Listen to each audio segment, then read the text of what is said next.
Эгемендүүлүктүн 30 жылдыгынын урматына бир катар маданият ишмерлери Кыргыз Республикасынын мамлекеттик сыйлыктары менен сыйланды. Мамлекет башчы республиканын маданий, интеллектуалдык жана рухий потенциалын өнүктүрүүгө кошкон салымы, көп жылдык үзүрлүү эмгеги үчүн, ошондой эле Кыргыз Республикасынын көз карандысыздыгынын 30 жылдыгына байланыштуу Кыргыз Республикасынын мамлекеттик сыйлыктары менен сыйлоо жөнүндө жарлык кабыл койду.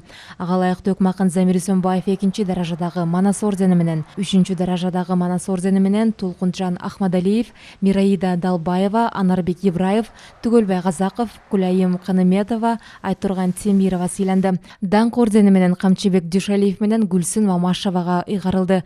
Чолпонбек Абыкеев менен Жаныш Кулманбетов эл жазуучусу, ошондой эле Кыргыз Республикасынын эл артисти наамы 14 ырчыга, 5 акынга эл акыны, эл сүрөтчүсү наамдары менен сыйланышты. Мындан сырткары даңк медали менен 3, эмгек сиңирген артисти наамы менен 32, Маданиятка эмгек сиңирген ишмер ардак наамы менен 22, ардак грамота менен 20 маданият өкүлдөрү сыйланды.